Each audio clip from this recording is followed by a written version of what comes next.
See that Focus down there? That's mine, that is.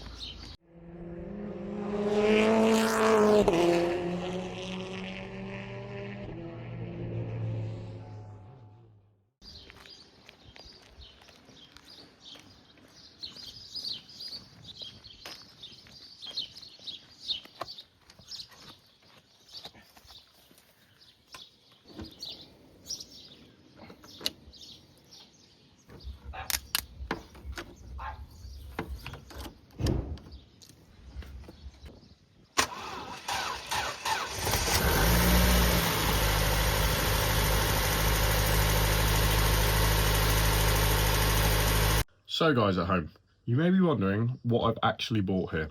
This is a 2004 Ford Focus Mark I ST170. A little bit about the car. They were produced from about 1997 to about 2004. Features a 2-litre Duratec engine, 4-pot, that produces about 170 horsepower, as the name. 0 to 60, about 8 seconds I think, top speed just over 130 miles an hour. Pretty nippy for what they are. It was made famous, I think, for its multi-link rear suspension, so I've been told it's a very nice car to drive on the road. I've got family members that got one, they said it's a very nice car. This is basically a project car, because I bought it for £1,100, and it runs, and it does drive a little bit. When they were new, they were about £16,000, which I was always told by people that had them that was a little bit expensive for what they were. The road tax is £430, and if you want to put that in comparison, 3.5 litre V6 in the 350Z is less than that, and this is a 2 litre. But other than that, it's a pretty solid car. There's not too much rust on it that I'm really worried about. It is very tatty looking, I will admit, but it's been sat for a couple of years and it is 21 years old, so I wouldn't expect it to be brand new. But everything apart from the driver's window work on it, so I think that's a bit of a bargain. So let me show you around it.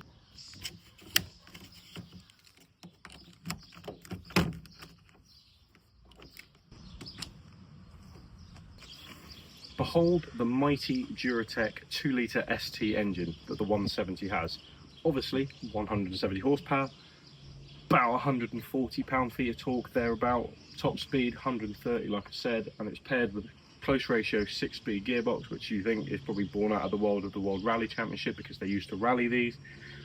Other than that, that's pretty much all you get in here. 2-litre 4-pot, nothing too special.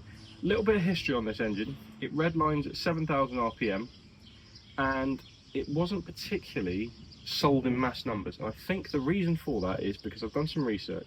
You take something like the Honda Civic Type R, Renault Clio RS, anything like that at the time, they all had 2-litre engines, but produced way more power.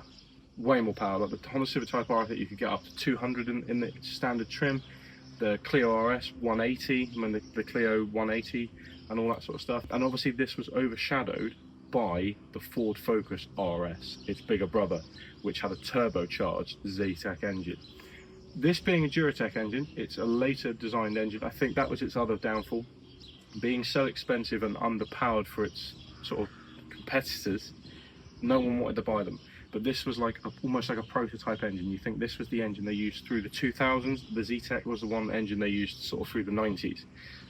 This obviously being like that, it is way more powerful compared to its Zetec sister engine, which was also a 2-litre. You could get a 2-litre blacktop in them, but that only produced like 140 horsepower and didn't redline as high. So this engine has practically had as much power you can suck out of this engine.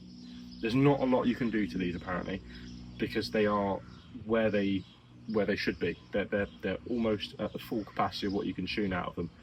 But other than that, they are a great car. I'm not saying they're a bad car, because they are a great car. They've got multi-link rear suspension, lots of power, lots of torque. They redline, they climb through the roads really nicely apparently. They drive so nice. So I can't wait to one day drive this car properly on the road. Completely underrated fast forward, because it's also a great car. Like the Ford Focus Mark I is an amazing car. It always will be.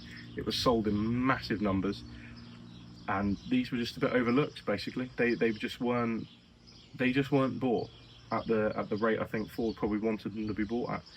And because of that, we can pick them up nice and cheap now as little projects, and they're going to be a future classic, guaranteed future classic these. So if you do see one and you want a fast forward project, get yourself a full Focus ST170.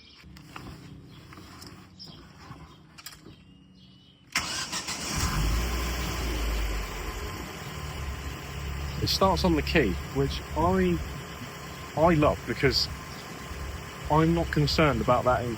It runs really smoothly. It's got oil pressure, it's temperature fine, it's got oil temperature gauge as well. It's mad how much you actually get in this car. It's really quite cool. It sounds really throaty. It's a nice engine, but it's so smooth, so smooth. And because it starts, I'm not concerned about it. It sounds great. The previous owner said that it always ran very nicely. It was serviced not long before he parked it up. So I know that it's been looked after because I've got receipts of that. And yeah, it's on 113,000 miles, which for a 21-year-old car is very good. Very, very good. That's only about 5,000 a year, give or take. And yeah, everything, like I said, bar the driver's window, actually works in here, which is amazing. Like the clutch pedal feels fine, the brakes feel fine, the CD player works. It's got a 6 CD multi-changer, AC that I think works. It's blowing a little bit of cold air. It might need a little bit of topping up, but that's stuff we can get over. But yeah, other than that, it's got your standard Ford Focus look. You know, it's a really nice car. It's got lots of space, and these seats are electric. You can adjust them up and down electrically. They've got lumbar support. There's space in the back. It's a really nice car. A really nice car. You know, the boot release button and everything feels really tight. Like the gearbox feels really nice. All the buttons still work. There's nothing out of place in here. It has been very well looked after, this car most looks like. So guys, you're probably wondering what the plan is for this car, because obviously you see my Fiesta in the background there. That is going because the reasons for that is that had a hell of a lot of electrical gremlins. I couldn't solve them. I think the map on it was probably done a bit cheaply. I think it might have fried the ECU a little bit, and that wasn't by me, that was by a previous owner. It had so many electrical issues, it just wouldn't start and run properly. So I've had all the bits I want off it to keep my Fiesta going, and that is going to potentially, I'm not scrapping that shell. If you are interested in that shell, because it's very rust free, give me a message, because I don't like scrapping completely rust free shells, especially a 3-door, and I think they are going to be worth money in the future. So if you want bits off it, then you know that's a way to keep another one going. It can be a parts car. But plans for this car: restore it back to how it should be. And I don't think it'll be too hard of a job, to be honest with you. It's not relatively bad underneath. It's got your typical corrosion of a 21-year-old Ford, but everything on it, it drives all right. I've driven it up and down the road. It's fine. It stops, it turns, there's no clonks, there's no harsh bangs or anything like that. The engine runs sweet. It just needs that love and care. And obviously you look from the outside, it's very tatty, but they're superficial. We can do that at another time.